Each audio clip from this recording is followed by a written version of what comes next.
Have you found yourself having heated conversations or slight confrontation with a friend, family member, loved one?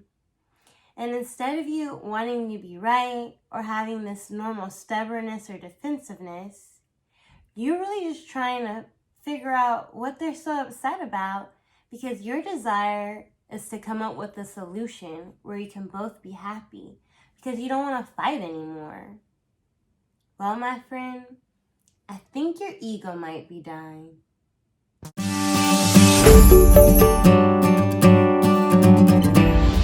Contrary to popular belief, the ego is something that's necessary, and although most people know the ego to be tied to fear and as a defense mechanism, typically looked at with negative connotation, the ego is not only necessary, but it's rooted and tied to self-love, self-preservation, and self-protection. So in all actuality, our ego is more than necessary. It is a key component of self-love. The difference between self-love when you're safe in yourself and self-love when you have fear because you haven't done the healing or you don't necessarily feel safe in yourself is the difference in how your ego shows up.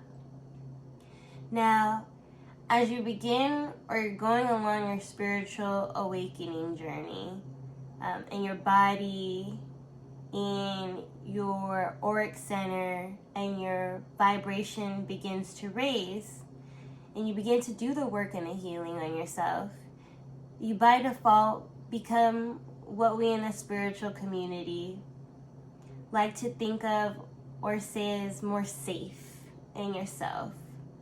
Accepting yourself, loving yourself, and fully, truly healing requires a level of safety and trust in your own power, and you become empowered.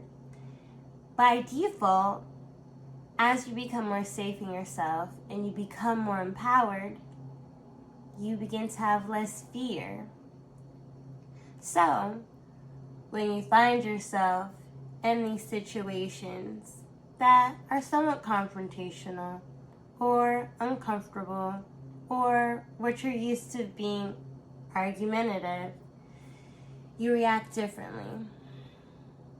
So just to give a little bit more insight to the spiritual awakening journey and the effects that it has on your healing, on your auric system, on your energy centers.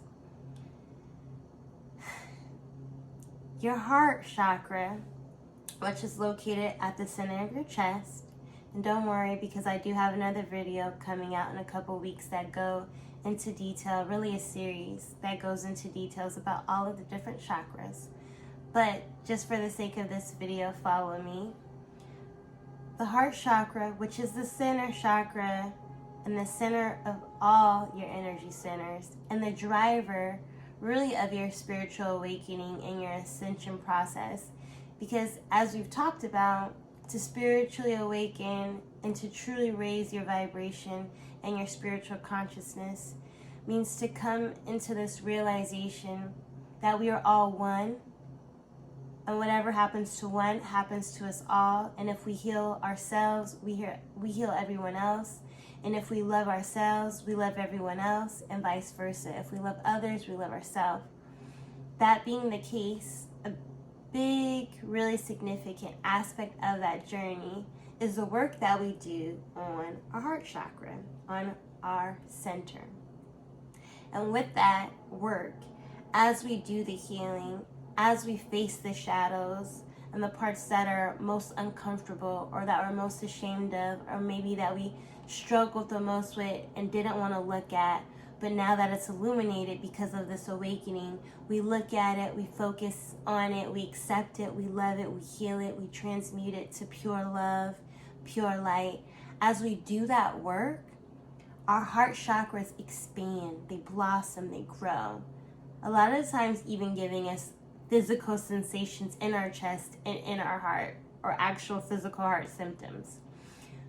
But with that, our third eye, which is connected directly to our heart chakra, our third eye chakra begins to expand. And with that expansion of the third eye, it affects the way we see through our two eyes optically. We're able to see through our two eyes in a wider lens, a more omniscient, full, universal, love-driven way.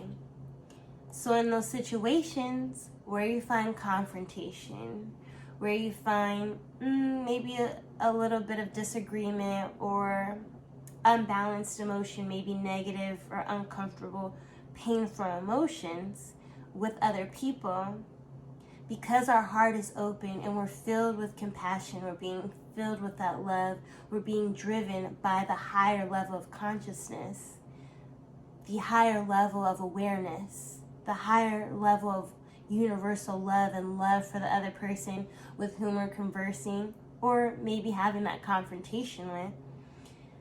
Our ego is able to recoil back inside and find peace and understanding with, I'm safe.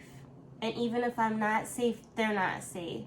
So the goal is for us to both be safe, because at that point, you're driven in compassion for the other person along with yourself. And you understand that if you're uncomfortable, it's something that's making you both uncomfortable, so you both have to work together. And that is the way the ego becomes what we like to think of as more balanced. It doesn't have to be overactive. See, because when the ego is overactive, and again, you haven't done the healing work, and your heart isn't growing, you don't have that compassion, you don't have the concern for the other person to want to hear their side of it, understand their side of it, because you know your side of it's already valid, but you want to resolve it for both of you. We have the tendency to see the ego show up as overbearing, what we like to deem as arrogant, which really is just the ego being triggered and at that point being turned up or heightened because it's experiencing or sensing a threat.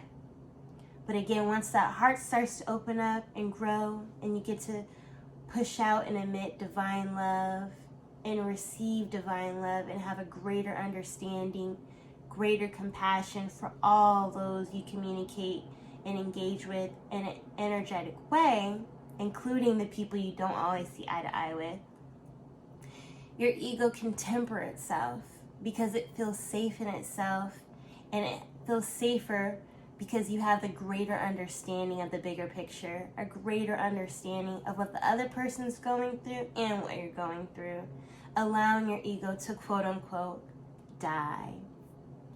So, with that being said, be mindful that again, your ego becoming balanced and more in harmony, aka dying, is one of the most wonderful, I personally feel, securing, effects of being awakened and raising your spiritual vibration and your consciousness.